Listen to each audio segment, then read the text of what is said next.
Hey guys, how are you? It's Jeff. I have some time and I wanted to fire off a fun video. Why? Because it's fun and I want to do it. And if you're watching, you want to watch it. So I found this book. I thought it was in the Tattooed Spirit archives, and it was. This is that, there's a bunch of hashtags going around. I guess we're going through all the majors with Zach from A Tiger's Abyss. He's a really great reader. And he just sort of got everyone kind of using the books here, using Rachel Pollack's spreads, going through each of the majors. So I did the Magician spread, and I wanted to kind of follow up with the High Priestess reading right here, the High Priestess spread. And so, you know what, I could commentary on this for a while, but because I only have a few minutes before my next appointment comes in, and I know anytime I'm pulling cards with you guys, I'm having a good time, so I just want to kind of do it real quick. I'm going to share the 5 spread positions with you as I'm going through them, and if I get a chance to post this today, I'll get a chance hopefully to write them in a little description below. But in the meantime, just follow along, get your little notepads, get your little pencils, get your tiny little Tarotist pencils going, and get these positions out for you, because I think I'm going to have a good time going through these 22 major cards, if they are indeed all given their own little spread, which I really hope that they are. So here we are, the High Priestess reading. I'm going to call it the High Priestess spread. I'm going to call it hashtag High Priestess spread. Or as my nephew would say, High Priestess spread. All right, here we go. High Priestess spread. What is deep within me? We're not going to waste any time, guys. And my phone's blowing up here, so I got to find a way to shut that off. Okay, here we go. You know what? I can't pull a damn card unless I cut these things like that. I just can't pull a card unless I cut the deck in thirds. Here we go. What is deep within me? I'm going to find out first, and then I'm going to share it with you, and maybe you'll garner some value from it. Maybe you won't, but it's about me, people. Come on now. Oh, my goodness gracious me. The Knight of Coins. The Knight of Coins for me, man, I love that. Right now, it is about the work. It's about that nice, beautiful, strong horse. It's about that handsome young guy right there. I'm not so young anymore, but it's about just kind of the gaze forward. I love with the traditional RWS deck how the guy's sort of looking beyond that coin that he's holding in front of him with this fantastic Knight of Coins. I love that this deck actually calls it the Knight of Coins, just so we can go back and revisit a little bit here. I'm using this Tattoo Tarot. Ink and intuition. Really cool imagery, guys. Really cool imagery. The cardstock is thick as hell. It's almost unmanageable to shuffle, but it's still kind of cool imagery. So this is deep within me. It's probably, and I would never consider myself one to just work. I'm going to use my interpretation of what work means to just be like always on, this isn't even the right word, but always on mission, always on task, always in the path of my inspiration. All right, that's where true work finds the best value in my life, is whenever I'm following my inspirations. So I'm going to agree with 100%. High Priestess spread, position number 1. I think this is on point. What is deep within me? My ability to just follow my inspirations, man. I like it. I like it. Card number 1 is a great card. I haven't even seen it before. First time I'm even using this deck. First, I had to shuffle it. It was still in order whenever I got the thing. So here we are. Position number 2. How can I know it? How can I know that I follow my inspirations? Here we go. It's going to be the second card right here. I'll see it first. The King of Wands. How can I know it? You know what? This is really funny. This is a wand, so this is an action suit, obviously, but the associated feeling with this is that you feel like you are the authority in your life. You know what I mean? I don't have to break out my triangle chart. Maybe I should. I am going to do it. I'm going to break out my triangle chart if I can find it.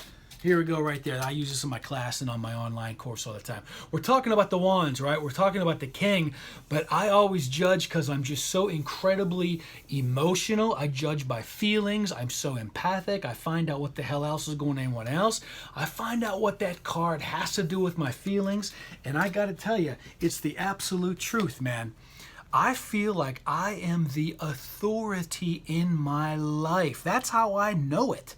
That's how I know that I follow my inspirations, because I always feel like I'm on task. I kind of feel like most of the time that I'm kind of doing what I'm supposed to be doing. That's what I help my clients live their life, and I want everyone to feel empowered that they are the authority in their lives, man. So there you go. Card position number 3, very powerful here. How can I be true to it? How can I be true to that? Feeling the authority, being the authority in my life by following my inspiration. Blah-da-doo. Oh my goodness, right there. It's the strength. And whenever I first do I should have shared with this, whenever I first do a first reading with a new deck, I always do it straight up. All right? So there we go right there, the strength. How do I know it? Just because this is a feeling. This is about getting into something brand new. This is that first card of the second line of the major arcana, talking about that intrapersonal influences and feelings and urges. I kind of feel like it's sort of getting into the unknown. All right, that's how I know. What's this? How can I be true to it? By always being on that ragged edge, always kind of feeling like I'm getting into something unknown. All right, before I really started this work, I was so uncomfortable at first. You know what I mean? And I had a wonderful mentor come to me and just say, all the thought leaders that you want to walk in the steps of, Jeff, they are constantly uncomfortable because they're treading in territory that is unknown. It's unexplored, and it's new, and it's scary. You have to be more comfortable being uncomfortable. I got to tell you, there's a new way to look at feeling uncomfortable in a way that, like, I'm getting into someplace new. That's what this strength card, man, is, man. How can I know it to be true? Because I'm always feeling like, for me, I'm getting into new territory for my own life experience. And that's true, man. I wake up sometimes, I'm like, what the hell did I get myself into? Then I get in the flow, and then it ends up going really well. All right. What do I need to give out? That's position number 4.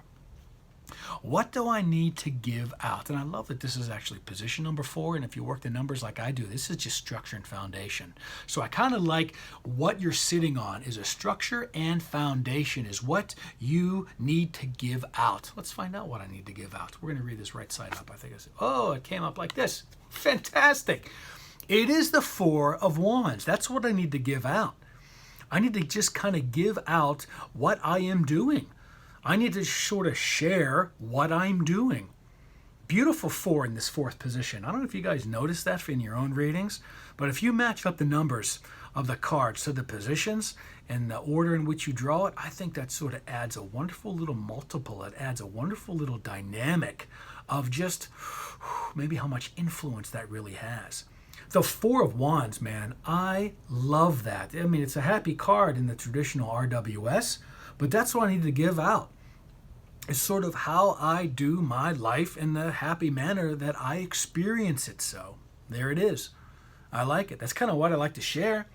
Hope you guys kind of get from these videos that I'm having a freaking ball with my life, man. And I'm telling you, I see it with my clients that come in here. I see it in the people that are around me, that they're enjoying their life too. And once we get in the same little circle and we sort of milk off each other and just enjoy each other's vibe, it just accelerates us all. So I love that for a 4th card position, the 4 of Wands. Get the hell out of here with that. It's fantastic. Here we go. How about this? What do I need to keep within? Oh, this is interesting. What do I need to keep within? I didn't even read these positions actually before I started this, but here we go. That's the magic of how this stuff works. What do I need to keep in? Shazam! Oh my goodness gracious me, look at that. The 5 of coins. That's what I need to keep in, man. I love the skull anyway. Anytime you see a damn skull. All right.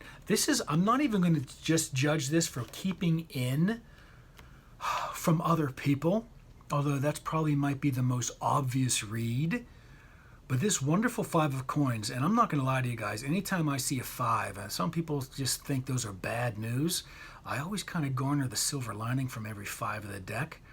This is what I'm going to need to keep in as far as not giving it the attention as much in my real life. You know what I mean? Take it as the immediate feedback and then get going to where you want to go from that. It's a life lesson.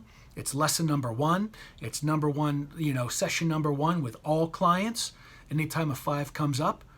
But for me, this is really, really important because it's dealing with the High Priestess. And I really, really love to embody the High Priestess in my practice and in my life. So why do I need to keep within are these moments whenever you're reminded, this is not what you want. Now where do you want to go? Woo! All right. Thank you, Rachel Pollack. This is the book it comes from. I didn't think I had this. I'm not sure what video this is, but I think I did mention in another video that I found this in a Tattooed Spirit archives. It's fantastic. Thank you to Zach from the Tiger's Abyss for sort of initiating everyone kind of getting into these wonderful major arcana spreads. But anyway, 10 minutes and 30 seconds is long enough for you to spend time with me today. Go off and enjoy your life. Go do this reading. I look forward to seeing yours too, and I'll catch up with you guys later. Bye.